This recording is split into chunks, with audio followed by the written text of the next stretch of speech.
भी बता दीजिए इन लोग को। थोड़ा किताब पढ़ के आना चाहिए ना कि क्या करते हैं 75 दिन में वही सुनिए ना, मेरा क्वालिफिकेशन जानिएगा। मेरी बात सुन लीजिए ना, क्वालिफिकेशन नहीं जानना है हमको, कानून का क्वालिफिकेशन मालूम है। तो इन लोग को बता दीजिए क्वालिफिकेशन जानिएगा। मेरी बात सुन लीजिए ना, क्वालिफिकेशन नहीं जानना है हमको, कानून का क्वालिफिकेशन मालूम है। तो इन लोग को बता दीजिए 75 दिन में। आपको बता रहे हैं, मेरी बात नहीं, आप ही क्या बोल रहे हैं, मेरी बात जाना सुना चाहिए। जाए नहीं, आप बोले क्या? आप डीएसपी है तो अब तो बन गए। नहीं बात करूंगा आपसे, आप सीखिए बात करना। नमस्कार, आप देख रहे हैं जनता की आवाज़ जन समाचार। जो नीला गमछा दिख रही है कोई और नहीं, हालांकि भीम आर्मी आज़ाद समाज पार्टी के छोटे बड़े पदाधिकारी रहे हैं। ये वीडियो थाना घेराव करने के दौरान की है, जो एसडीपीओ साहब कहते हैं कि आपको पढ़ के आना चाहिए था। हालांकि उनको पता नहीं है कि हम किनको कह रहे हैं। जिनको कहे हैं वो बल्कि आज़ाद समाज पार्टी के प्रदेश अध्यक्ष जौहर आज़ाद जी रहे हैं। वो भड़क कर अपने कार्यकर्ताओं से कहते हैं कि चलो जी, यहाँ कुछ नहीं होगा, फिर से थाना घेराव करने का काम किया जाएगा। ये वीडियो बिहार के कैमूर भभुआ जिले के अंतर्गत कुचला थाना है, वहीं का है। भीम आर्मी आज़ाद समाज पार्टी यूँ ही कैसे चुप हो जाए, आपको सब वीडियो जो है दिखाया जाएगा। आप वीडियो में अंत तक बने रहिए। उस चौकीदार को दंडित कीजिए, ये उनको आप बताइए। आप मुझे ऑफिसर आपकी लैंग्वेज में समझ रहा हूँ, सिपाही की लैंग्वेज फ्रेंडली होनी चाहिए ताकि पुलिस का सम्मान बढ़े, डर नहीं हो। एक सिपाही से अगर बोलने में जनता डर रही है ना, तो ये पुलिस की सबसे बड़ी हार है। आप क्यों नहीं समझ रहे हैं? पूरे एक सिस्टम है ना, पुलिस एडमिनिस्ट्रेशन एक सिस्टम, उस सिस्टम में अगर आप उस जैसे चौकीदार घूम रहे हैं तो आप लोगों को तलाश करके उनको कुचलने की ज़रूरत है। कि जो मालिक है, जिसकी वजह कर तनख्वाह हमें मिल रही है, जिसके कीमत से वर्दी का एक धागा है मेरे जिस्म पे, उससे दुर्व्यवहार कर रहे हो। चलोगे कैसे? नहीं, उठा के ले जाएंगे। ये लैंग्वेज वो बोल रहा है और मैं कान से सुन रहा हूँ। जानते, जब मैंने कहा कि उसको फ़ोन दीजिए, उनको बोलिए कि अध्यक्ष जी बात करेंगे, तो कहता है ऐसा बड़का देखा है नहीं, किसी से बात करेंगे। अच्छा ठीक है, कौन है वो आदमी? हम बोल रहे हैं, दर्शन ही करा दीजिए। आप एक बात ठीक है, एक आदमी की हो सकती है गलती, हो सकती है। इनके पास जब भी कोई मदद के लिए गया, क्या चौकीदार के अलावा भी कोई इस तरह से व्यवहार किया आपके साथ? किसी का नहीं, मैं तो जान रहा हूँ। अभी सीआई साहब की तारीफ कर रहे हैं, ये खुद ही कह रहे हैं कि सीआई साहब हम नहीं जानते, खुद बोल रहे हैं। जौहर आजाद है नाम है। 99% इनको बड़ा पॉजिटिव व्यवहार किया। हो सकता है एक आध मिस्टेक हुआ, उसको दंडित गलती हो महाराज, उसको दंडित तो 99% को भी ध्यान रखना होगा ना। मैं 99% की तारीफ कर रहा हूँ। मैं सीए साहब की तो इन्होंने तारीफ कर दी, आपकी तारीफ कर रहे हैं। हम लोगों के लिए कोई जाति धर्म नहीं है, हमारे लिए बस अपराधी और सही व्यक्ति बस यही पहचान। तो मैं तो जो गलत किए हैं वो किसी भी व्यक्ति, आप उस चौकीदार को इतना कर दीजिए कि दंडित नहीं कर सकते तो बोल दीजिए कि जब तुम नौकरी में आके जो शपथ लिए थे वही शपथ याद दोहरा दो लाके। क्या बोला? ये तो है ही सामने हमारे सामने क्या बोला? गलत तरीके से बात की आपसे। मैं खुद सुना भाई। तो बोले कि थाना में चलना है। ठीक, तो हम कहने कि क्या कर रहे, थाना में चले के बाद तो चलना है तुमको। तो हम कहें कि तब नहा खा लेना तो तब चलेंगे। तो बोला कि चलोगे कि नहीं चलोगे।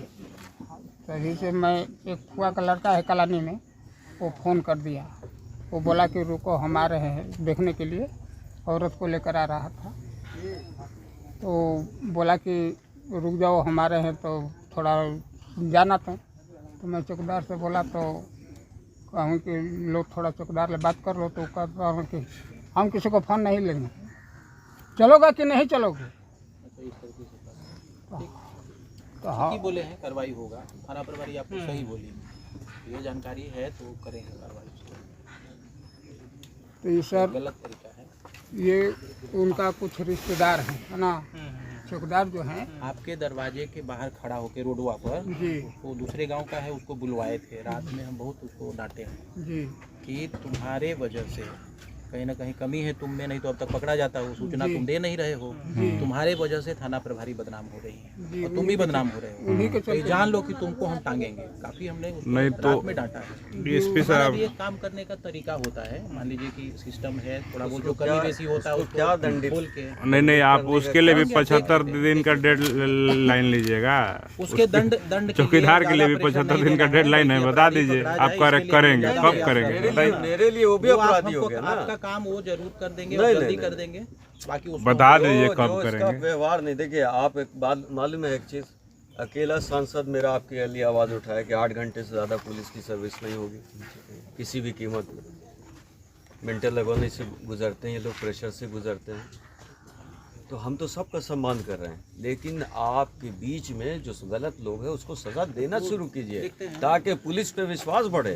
कार्रवाई होगा, कार्रवाई कीजिए ना, हम दरी उरी सब लेके आए हैं, फ्री होके पूरा बता प्रोग्राम करके उसके लिए भी चूड़ा 75 दिन दही लीजिएगा, लेके चूड़ा तो मिल जाता है, वारंट उसके लिए भी निकालना पड़ेगा, क्या होगा, सारा कार्रवाई कर परमिशन दीजिए, लेना पड़ेगा, क्या करना पड़ेगा, उसके बाद जाएंगे। कुछ सॉलिड दिख रहा है इस केस में, बताइए। आप ना अपराधी को पकड़े हैं, आप टेक्निकल एविडेंस की बात कर रहे हैं, लेकिन उस एविडेंस का क्या फायदा? हम लोग अचार डालेंगे उसका कोई एविडेंस का फायदा बताइए जिससे कि अपराधी संपर्क उसका कोई करीबी पकड़ा गया। इस एविडेंस का मतलब कोर्ट में होता है, आपके मेरे लिए हाँ नहीं ठीक होता है, लेकिन तो हमारे एक चीज हमारे लिए जरूरी है, जब सजा का बात आएगा वो एविडेंस ही काम करेगा, आचार डालिएगा नहीं वो आप अपने लिए हम लोग चाहते हैं कि अपराधी पकड़ा जाए। दिख रहा है, सिर्फ एक ही चीज नहीं दिख रहा है, गिरफ्तारी। तो बाकी और दिखना क्या है? कितना मतलब क्या अब इसके अलावा क्या? नहीं प्रयास तो हर कोई करता है ना, 12 दिन बीत कितना दिन रेड किए होंगे आप इन्हीं से पूछ लीजिए। अब ठीक है आप रेड कर रहे हैं लेकिन मिला नहीं ना, बात तो ये है ना, आप लाख प्रयास कर रहे हैं, परीक्षा दे रहे हैं, पास नहीं हो रहे हैं, आदमी तो नहीं देखता है। अब नहीं ठीक है आप कीजिए, पढ़िए, लेकिन उसका मतलब ये थोड़ी है 75 दिन को आप ये नहीं, हमने बताया कि मैक्सिमम हमको इतना दिन में क्लोज करना ही है, ये हमारे लिए टाइम लिमिट। अरे आप चाह दीजिएगा, देखिए ऐसा नहीं है डीएसपी साहब। नहीं हुआ तो क्या करते हैं आप लोग, ये भी बता दीजिए इन लोग को। थोड़ा किताब पढ़ के आना चाहिए ना कि क्या करते हैं। 75 दिन में वही सुनिए ना, तो मेरा क्वालिफिकेशन जानिएगा, मेरी बात सुन लीजिए ना, क्वालिफिकेशन नहीं जानना है, हमको कानून का क्वालिफिकेशन मालूम है। तो इन लोग को बता दीजिए 75 दिन में। आपको बता रहे हैं, मेरी बात नहीं नहीं, आप ही क्या बोल रहे हैं, मेरी बात तो सुना जाए नहीं आप बोले क्या, आप डीएसपी है तो अब तो बन गए, नहीं बात करूंगा आपसे, आप सीखिए बात करना। कैसे आप बात कर रहे हैं हमसे? दो धरना दो जी थाने पे, नहीं है, आओ धरना देंगे, आओ बिछाओ, बंद करो थाने पे। नहीं भाई, बात करने का तरीका होना चाहिए, इतना प्यार से सम्मान से बात किया, क्या इन्होंने बोला पढ़ के आना चाहिए। 75 दिन के बाद फाइल पे क्या लिखी जाती है ये मैं पढ़ूंगा। पूरा दुनिया में मैं कानून पढ़ा रहा हूँ चल के, और यही कानून देख रहा हूँ मैं। 12 दिन की गिरफ्तारी नहीं हुई है, सर झुक नहीं रहा इन लोगों का, शर्मिंदगी से सर झुकना चाहिए। 12 दिन में पुलिस विफल हो गई, चलो धरना दो गेट पे। कोई सोमवार मंगल नहीं होगा, कोई सोमवार मंगल नहीं होगा। बुलाइए सबको,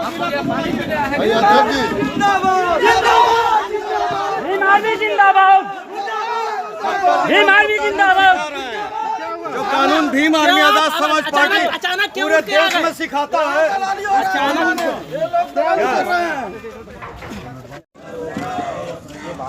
अभी तक अरेस्ट नहीं हुआ, इन्हीं सब बातों पर एक सप्ताह हो गया सर, एक सप्ताह हो गया, निश्चित रूप से एक सप्ताह हो गया, ज्यादा दिन हो गया, 10 दिन 12 दिन हो गया। तो हमारा प्रयास लगातार जारी है, और इनका कहना था कि नहीं आप टाइम बताइए कि कब अरेस्ट करेंगे। हम देखिए हमारे लिए एक मैक्सिमम टाइम है कि जिस केसेस में 90 दिन से मैंने बताया, तो हमने बताया कि देखिए हमारे लिए 75 दिन से ज़्यादा का समय नहीं है, किसी भी हाल में 75 दिन में इसका इन्वेस्टिगेशन हमको पूरा कर ही लेना है ना। हो सकता है कल अरेस्ट हो जाए, हो सकता है परसों अरेस्ट हो। इन केस अगर अरेस्ट नहीं होता है तो हमारे लिए प्रोविजन है कि हम उसका वारंट कुर्की लेंगे, कुर्की करके तब उसको हम ये करेंगे। वो प्रेशर बनाने के लिए कोर्ट का एक टूल है जिसमें हम लोग कुर्की भी करते हैं। तो पहले इश्तिहार निकालते हैं कि आप 30 दिन के अंदर में हाजिर हो जाइए, अगर नहीं हाजिर होता है तो उसकी जो चल संपत्ति है उसको हम लोग कुर्क करते हैं, ताकि इस वजह से भी कोर्ट में कानून के शरण में जाए। तो यही बात हो रही है। अगर कोई सामाजिक संगठन में कोई व्यक्ति आता है तो क्वालिफिकेशन जरूरी है क्या सर? पूछना कोई जरूरी नहीं। आपने क्वालिफिकेशन पूछा सर, आरोप लग रहा है। नहीं गलत बात है, मैंने आना चाहिए और कैमरे में रिकॉर्डेड है। क्या करेंगे आपने पूछा नहीं, 75 दिन में नहीं, 75 दिन में नहीं। उनको उनका कहना था कि अगर अरेस्ट नहीं होता है तो क्या करेंगे। हमने बार बार बोला, उन्होंने पूछा कि 75 दिन बाद आप क्या कीजिएगा, नहीं आप जनता को बता दीजिए क्या लिखे। मैंने उनको स्पष्ट बता दिया कि किसी भी हाल में 75 दिन में केस का अनुसंधान हमारा पूर्ण कर लेना है। उस अनुसंधान में अरेस्टिंग भी आता है, अगर इन केस अरेस्टिंग नहीं होता है तो हम उसको कुर्की के माध्यम से भी उसको प्रेशर बनाने का कोशिश करेंगे कि किसी भी हाल में उसको कानून के दायरे में तो आना ही आना पड़ेगा। सर जो बार बार इस बात को हम दोहरा रहे थे, तो उनके द्वारा कहना था कि नहीं पकड़ाएगा तो मतलब इसके बाद 75 दिन के बाद नहीं पकड़ाएगा तो क्या लिखेंगे केस में, उसके बाद आपने फिर से बोल रहा हूँ कि यदि पकड़ा नहीं जाता है इस बीच में हम उसको जो कोर्ट का जो कानून का प्रोविजन है कुर्की वारंट जारी करवाते हैं, उसकी चल संपत्ति हम लोग कुर्क करते हैं ताकि वो कानून के अंदर आ जाए, कोर्ट के सामने आ जाए। ये हमारा तरीका है। पीड़ित परिवार का आरोप यह है कि जो पुलिसकर्मी है उनका रवैया जो है अभद्रता तरीके से है पीड़ित परिवार के साथ। नहीं, क्या हमने कहेंगे? बात किया है, इनका है कि आज चौकीदार इनको गया था कि आप खाने पर आ जाएं, आज की बात है, पहले की बात नहीं है। हमने भी पीड़ित परिवार से भी पूछा है, इनका कहना था कि नहीं, पुलिस में हमको किसी पदाधिकारी से कोई शिकायत नहीं है, किसी कर्मी से कोई शिकायत। आज के चौकीदार की बात उनको थोड़ी अच्छी नहीं लगी है।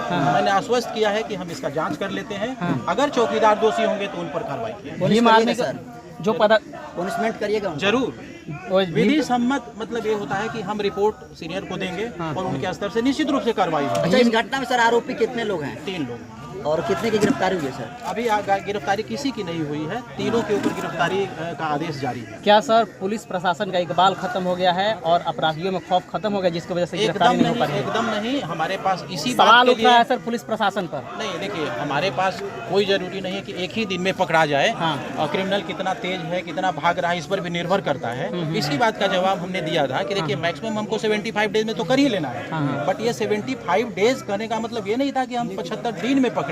हमारा ये कहना था कि हम हो सकता है कल पकड़ लें। लगातार हमारी रेड जारी है और इस थाने के अलावा दूसरे थाने में जहाँ जहाँ हमको सूचना मिल रहा है होने की उनके सभी रिश्तेदारों के यहाँ हमने रेड किया। ये अलग बात है कि अभी तक पकड़े नहीं गए हैं, हर एक तरीके से हम प्रयास कर रहे हैं। आपके सामने भीम आर्मी के माध्यम से कहना चाहेंगे कि निश्चित रूप से बहुत जल्द गिरफ्तार करेंगे।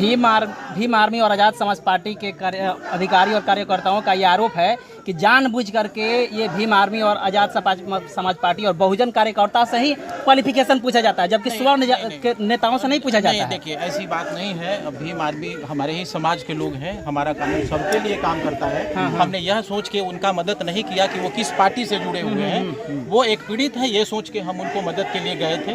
हमारी गाड़ी उनको फर्स्ट ऑफ ऑल जाकर के वहाँ से रिसीव की, इलाज करवाई, कांड भी दर्ज किया है, पकड़ने का प्रयास भी कर रहा है। हमारा प्रयास कहीं से कम आपको नहीं दिखेगा। अपमानित करने की दृष्टि से भी कहा जा रहा है कि वो हमारे क्वालिफिकेशन नहीं, पूछे हैं। गलत है।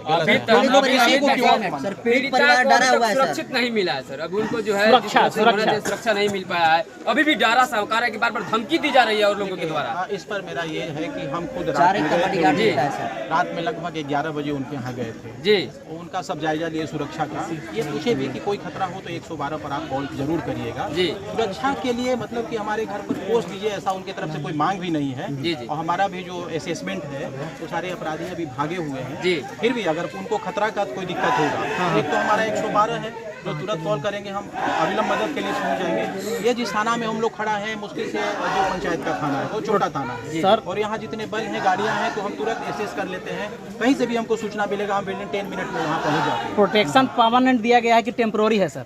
नहीं, हमारे लिए उनके लिए स्पेशल कोई प्रोटेक्शन न उनके तरफ से मांग है और हमारे तरफ से दिया भी नहीं गया है। मांग कर रहे थे सर, ऑन कैमरा कर रहे हैं। धमकियां दी जा रही है अभी भी? अगर धमकी दी जा रही है तो प्रोटेक्शन तो लाजमी है सर। निश्चित रूप से अगर धमकी उनको दी जा रही होगी तो हम लोग प्रोटेक्शन भी उनको देंगे, उनके घर पर फोर्स या चौकीदार का डिपुटेशन करेंगे, है ना, एकदम करेंगे। कब सर? हमारा अभी अगर डिमांड होगा तो अभी से कर देंगे हम, उसमें कोई दिक्कत नहीं। Thank you.